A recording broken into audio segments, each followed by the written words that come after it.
It is an honor to be here with you. And I am what I call a fake academic because I've only been teaching for 5 years. And no one is more astonished than me that I have tenure. I mean, it's just like crazy to, uh, to be in my position right now. But before I started teaching, I did a lot of human rights and social justice activism. So I'm what they call a clinical professor. I teach in the classroom what I learned in the community, basically. And my course right now is called White Supremacy in the Age of Trump. So you can tell I'm having a ball. Because a lot of people experience fascism and a few of us get paid to fight it. And that is a very privileged position to be in. And so it is my joy to teach young people that this is their lunch counter moment. Maybe they don't know what they would have done in the 50s when they got spit upon and punched and all of that. But you don't have to go back there. This is our lunch counter moment. Our chance to stand up against fascism, our chance to defend democracy, our chance to defend truth. And so let me talk about my presentation, because they're going to probably pull a hook and pull me off stage if I don't hurry up and get to it. I believe that the people who are opposed to human rights mistakenly think that they're fighting us, the human rights movement. But I actually think they're wrong. We're fighting them. We're not, mistaken about who our target is. But I think they're wrong, because I think what they're doing is that they're trying to fight truth. They're trying to fight evidence.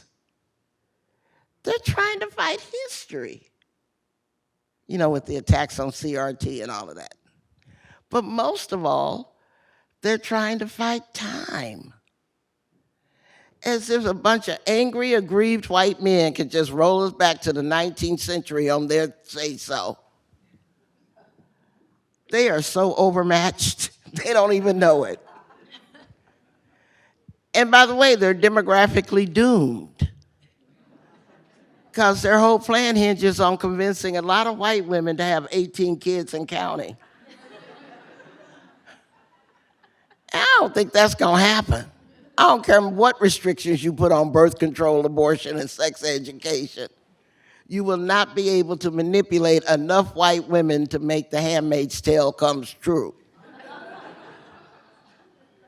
So there is their demographic doom.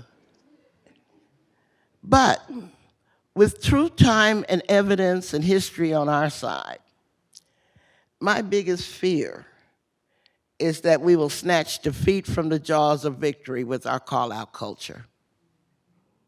Because we're spending entirely too much time turning on each other instead of to each other in face of the greatest threat we have seen in our lifetimes. And so I went from working on issues like, abortion and human rights and white supremacy and, violence against women. Those are my issues that I work on. To focus on our process. Because how we do the work is as important as the work that we do. How you choose to struggle for human rights is a statement of your values. What kind of world you would build if you won. And it's truly a master's tools thing, because you just quoted Audrey. Of course, I got to bring Audrey in here. We cannot use the tactics of the prison industrial complex, the exiling, the punishment, the shaming, and the silencing, and deconstruct the master's house. Matter of fact, those tools don't even work for the master. Have y'all ever heard of recidivism? So why in the world we think they would work for us is beyond me. And I believe that learning calling in techniques in the 21st century will be a statement of our values, just like learning nonviolent techniques in the 20th century bespoke the values of the civil rights movement. A statement of how we value the struggle, how we value ourselves, and how we refuse to dehumanize our opponents, even as they dehumanize us. Because we have to prove, both within our hearts and in our practices, that we will not sink to the level of our opponents. Because when we do, we've already lost. So let's talk about the call-out culture. And somebody hopefully does a time check for me, because I can talk. She definitely would do it. That one. I know from experience. Okay. When I started analyzing the calling out culture, I was actually astonished, because I knew people were daring to say things online to each other they didn't dare say to each other's faces. And when I started asking young people about it who are immersed in the social media world, I found that they were censoring themselves for fear of saying the wrong thing, for having some tweet unearthed 20 years later that could cost them a college entrance or a job or something like that. So it was really having a terrible impact on young people. And so I started trying to analyze what was going on, not because I'm unfamiliar with the call-out culture. I mean, back in the 70s, when I started in the women's movement, we called it trashing. So it ain't like we're unfamiliar with the practice. And actually, the original definition of calling out was inviting people to a duel. I mean, that's how Alexander Hamilton got killed, if you might recall. So it ain't like this behavior was created with social media. It just gets amplified and viralized through social media. But people have been doing it all along.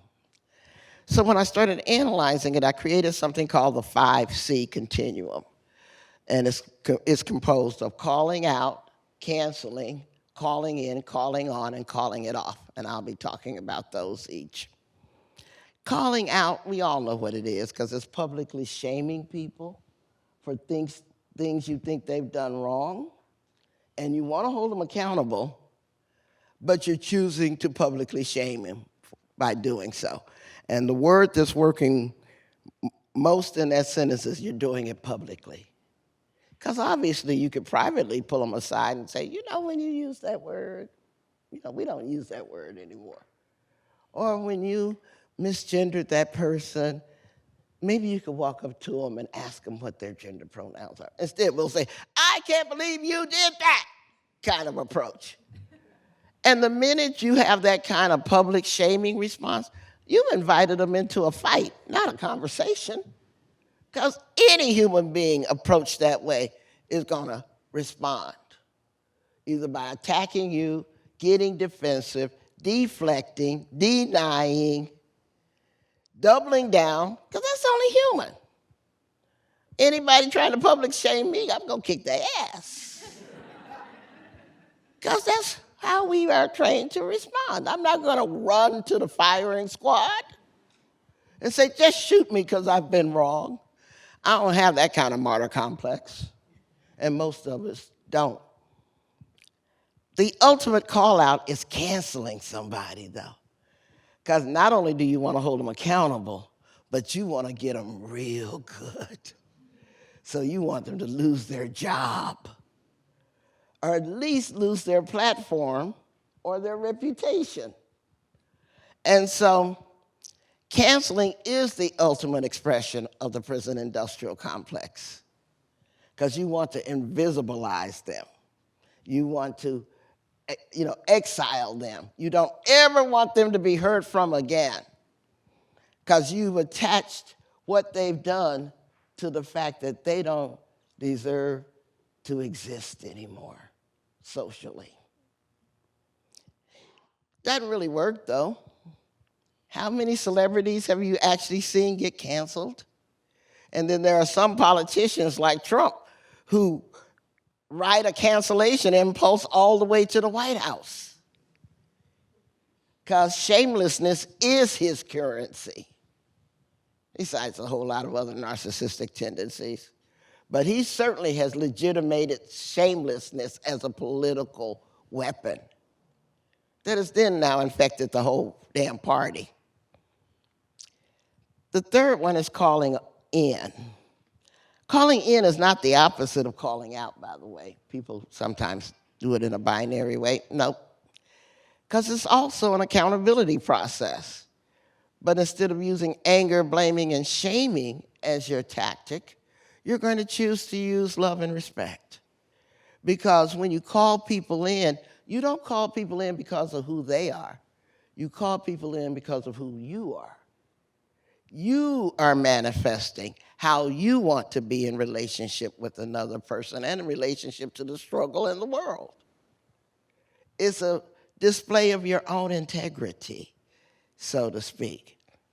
And so a classic calling in would be, you know, when you said that at the staff meeting the other day, that was a perspective I'm not used to. Do you mind if we have coffee and talk about it? You still are calling attention to the problem. You're still saying, I'm not comfortable letting this lay. But at the same time, you invited them into a conversation instead of a fight. It's a choice that you have. You have no obligation to blow somebody's life up just because you disagree with something they've said. You have a choice about whether you make the world more cruel than it needs to be. That is not honoring the human rights framework when you are spreading cruelty and calling it radical activism. The problem we have is that we have a radical analysis, but we don't have the radical love practices that people like Audre Lorde taught us to accompany this radical analysis, because we mistake critical inquiry for criticism and can't tell the difference between the two. The fourth C is calling on. That's when you are requesting that people do better, but you're not at all interested in investing your time and attention into their growth. It's the talk to your hand strategy. Because sometimes you just ain't there for it. And if you call them out or call them in, both of those are going to require your time and attention. And sometimes you ain't feeling that. So it could take the form of, well, my favorite is that polite fiction called, I beg your pardon. And then I just wait, because I ain't begging shit, really.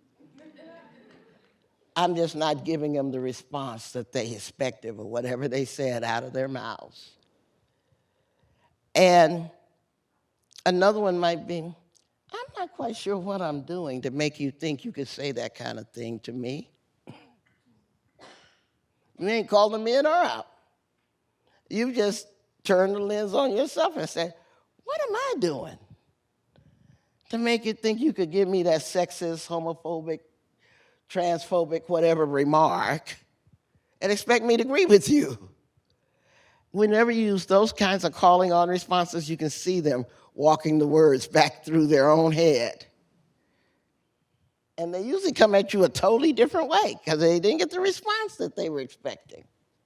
What you're doing with calling on is that you're inviting people to reconcile that inner good opinion of themselves with their outer behaviors. Because usually the cognitive dissonance is kicking their ass. I mean, I've deprogrammed white supremacists. I've been in situations where I've seen men standing there in Klan robes. And the first thing they'll say to a black person is, but I'm not a racist. Extreme cognitive dissonance. Yeah, but that's kind of how we are, because we're in a racially illiterate society, so there's a continuum, there's degrees of that. Our problem, I think, as the human rights movement, and particularly as a black person in it, is that we do such poor threat assessments that we can't tell the difference between an actual enemy and a problematic ally, because they both exhibit degrees of racial illiteracy. And we tend to conflate them all, because we can't make a difference between someone who embraces white supremacy as an ideology and someone who has a white identity. Those are not the same thing. because obviously not all white people are white supremacists, and sadly, not all white supremacists are white. Clarence Thomas, anybody? You know? And so not being able to do an accurate threat assessment is also driving the call-out culture, because we have imprecise definitions of harm. We have all this unverifiable claims of harm. You just made me feel threatened. Just because somebody disagreed with you?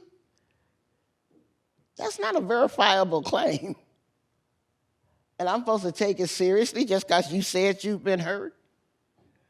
Frankly, I want to say, go over yourself. Because the purpose of the human rights movement is to end oppression, not to serve as your personal therapy space. Get a therapist instead of a keyboard, is what I so often want to say. But I'm trying to call myself in. So anyway, and then the fifth C is calling it off. That's where you actively seek to disengage from an unproductive conversation.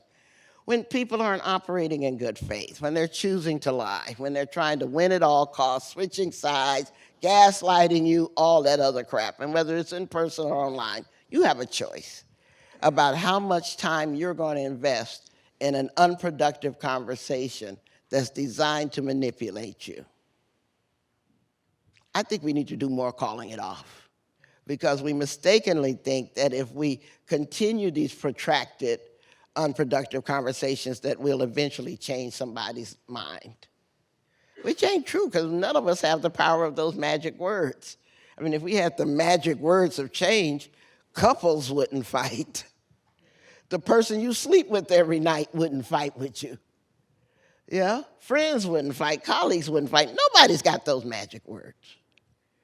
But our egos convince us that if we could just info dump on them or find the magic words or whatever, that they're just going to flip. It doesn't happen like that. The most you can offer is your example. But their epiphany has to happen within them, and you can't force it. But you can model it by how you choose to invite people into a conversational space instead of a fight. By the way, it may not work the first 10 times you try it. I know I've got a really hard head. You can tell me, it's maybe not to the 11th time I really hear you. Because that's how human beings are. And so having created this analysis of the call-out culture, let's talk about, well, what do you do to call people in? The first thing is a self-assessment. Make sure that you're in a healed enough space to build a container for a conversation that may make you uncomfortable. Because if you're not in that healed enough space, if you're still bleeding from your soul wounds, all you're going to do is bleed all over the other person. That ain't going to help. So it's not obligatory that you call somebody in. It has to be your choice. Because you can always call it off, talk to the hand, call it on. There's a whole lot of things from that buffet, that menu you can choose. But if you have done your self-assessment and you think you're in a space to either call somebody out, in, or on, then you have to ask yourself, am I in a space to give the other person the benefit of the doubt without assuming that the words I'm reacting to represents the totality of their character? I find that people just use bad words, or they use words badly, because that's the racial, gender, and all of those illiteracies I just talked about. And so quite often you have to go underneath the words and speak to their values. You know, somebody might say, I don't think we should, feed all those lazy people on welfare, for example. And so you could react to that, as most of us progressives would, right there.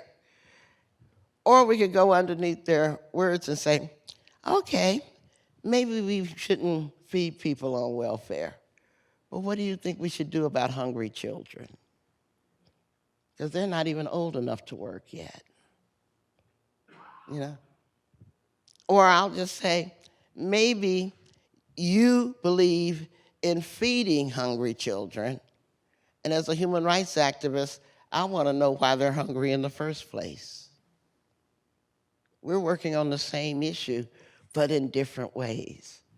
Quite often, when you speak to their values, you're actually finding the common ground that allows you to have quite different conversations than you expected if you just stay on the surface of their words. I teach this stuff online, by the way, so you ever want to sign up, it's lorettajross.com. Every lesson is $5. I call myself the Walmart of consciousness raising. For the cost of a cup of coffee, you can learn calling in techniques. And people are telling me it works. They're having interesting and amazing conversations with their mother-in-laws that they didn't think that they could ever talk to. You know, with the neighbor next door that they've been fighting over the Confederate flag. I mean, they are just really having amazing conversations by not dehumanizing people to what they see of them, but really having authentic, heartfelt conversations with each other. And so it also is important, if you're going to use calling in, to accept that people are supposed to have a variety of opinions. That's the best way to build a strong movement. Because when many different people think many different thoughts and they move in the same direction, that's why it's called a movement. But when many different people think one thought and they move in the same direction, that's a cult. And we are not building the human rights cult. And the more time you put trying to get everybody to perfectly align with your idea of what should be done and how right you are and blah, blah, blah, you're bringing those cult-like building practices into what should be a diverse human rights movement. And I feel that a lot of the call-out culture is driven by people trying to do the right thing, but they're going about it the wrong way. So these aren't malevolent people. These are not people who want to destroy the unity of the movement, but they've been convinced that the way to build power is to build a cult so that they can't tolerate disagreement. Even in a high unity movement, you know, we can recognize each other when we say neoliberal capitalism and patriarchy and stuff. But then we're still trying to say, but you have to use this word the way I use it. You have to use think this thought the way I think it should be thought, and you should use this strategy the way I think you should use it. I mean, we still do all of that calling out amongst each other as if that's the way you build power. You know, you build power with the people who most agree with you, with the people who agree with you 75% of the time, with the people who agree with you 50% of the time. You build power amongst all those people, and they're okay staying where they are. So I've got the time up. So thank you all for listening to me, and I hope we continue this conversation about building a calling in culture.